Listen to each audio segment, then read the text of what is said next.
Dudum dudum dudum dudum bum bum bum bum dudum dudum dudum dudum dudum. Hey internet, Swag here, and welcome back to part 2 of our fishing invention tutorial. Last time we made our fish swim, and this time we will create the implement with which to catch our fish. So, off to assembling a fishing rod. Dudum dudum. Now the first thing we need for making a fishing rod is a fishing rod. I made mine off camera. You can make yours look like whatever you want it to look like. The only thing that is going to be important for this build is that you have your fishing rod and your fishing line plus hook separate. For we will be wiring them together with a look-at gizmo so we can make the fishing line dangle downward. Now the first thing we are going to need for this is a look-at gizmo. We can find that in our palette, gadgets, gizmos, and here we have our look-at. Put it upside down, and the first challenge we'll face is to get our pivot point on our look-at exactly lined up with where I want basically our fishing line to start on our fishing rod. So to do that, I am going to put a little cross exactly to line up with the center point of our gizmo, and that will help us align our look-at gizmo to our fishing wire.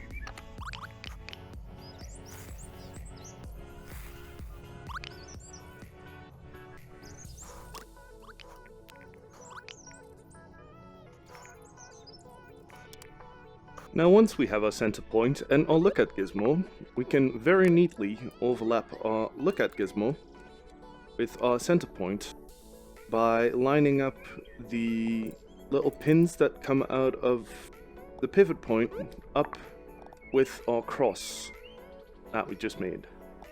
Once that is done, we can wire our fishing wire to the body of the look-at gizmo and take away our cross. Now if we turn off seeing gadgets, we can see exactly where our fishing line is, and if we turn gadgets back on, look-at gizmo is still there. So we can put this to our fishing rod now. Now once you have everything in place, it is important to wire the body of our look-at gizmo to our fishing pole, and to wire the nib of our look-at gizmo to our fishing wire. And if this is wired up correctly, moving around the fishing pole should move the fishing wire along with it. Now one other thing we require dangling from our fishing hook is a trigger volume. So in gadgets and other gadgets, we will find ourselves a trigger volume and configure that to keep track of objects, because we want our hook to detect our fish. So in the box filter by tag, we are going to put in the tag of fish, and because we don't want this to be that big, we're going to scale it down a little bit so that it fits snugly around the hook. Move it over there, and then take a wire and wire that to the same nib as we wired our fishing line. Now talking about trigger volumes, Hank will require one as well. So in props, dynamics, and the third page, we will get ourselves a toggle button, so it's going to be a little bit easier to put a trigger volume to Hank's face. When button is toggled on, we will wire that to the stop of both of his animation gizmos, and when it is turned off, we will turn that onto the play, both of the animation gizmos. So now, when we press the button, the animation should stop animating. From gadgets and other gadgets, we will get ourselves a new trigger volume. Configure that to once again keep track of objects.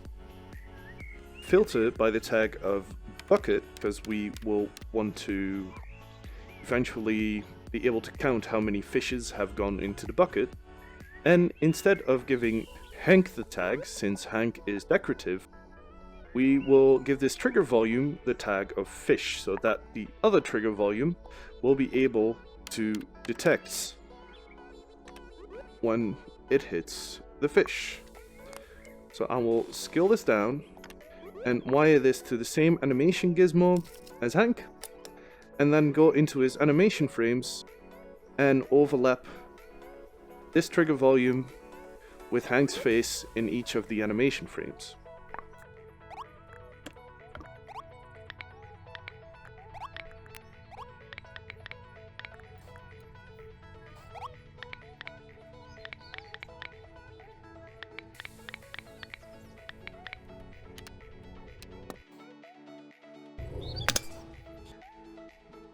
And when done proper, Hank should now have a trigger volume on his face.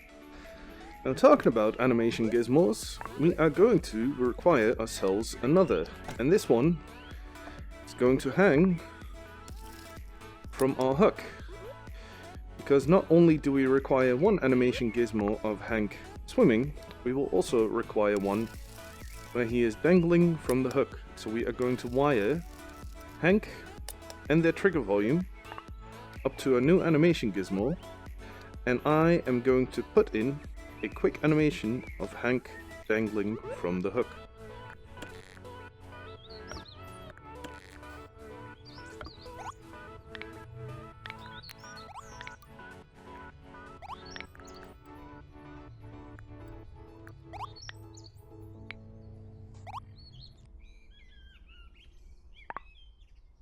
Then we can ease out on frame 1 and ease in on frame 2, and that will give Hank a bit more of a natural dangle. We're also going to configure the animation chip to playback mode ping pong, which will make him move back and forth with only 2 frames, and I'm going to make his speed percentage the tiniest bit higher so he dangles a bit faster.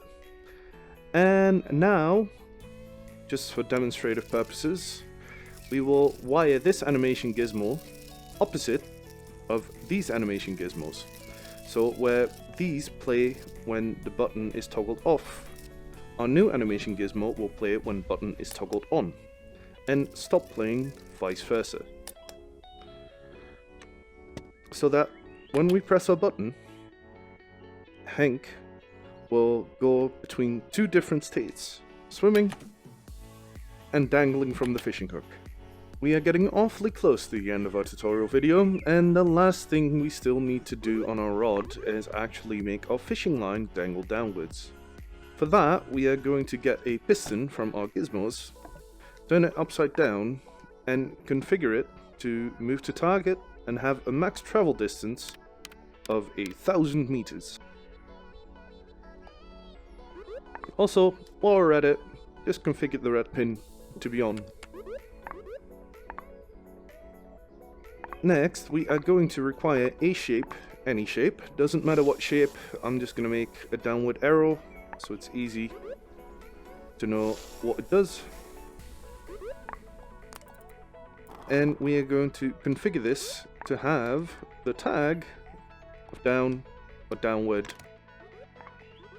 whatever works for you. Add tag of down and wire that to our piston. Now a look at gizmo eventually is going to be looking at the same tag. We can fill it in, but please do not turn it on just yet. Well, one thing we still need is to actually move this piston down, and for that we are going to use a variable chip. We can configure it directly, but that would, well, make us lose our piston, and it would forever be a kilometer down where you're not going to find it. So we are using a variable chip and giving that a value of 100,000, so that when we delete the variable chip, the piston comes back up and we can find it back. And it's gone. Configure or look at to turn on. And if I make my fishing rod grabbable and animation, I now have a fish dangling from my fishing rod. Hey Hank. Thank you for watching this video, and I hope to see you in part 3 where we'll wire everything together into a fishing game. For now though, I hope you use your newfound knowledge wisely, and to see you in the next one. Bye!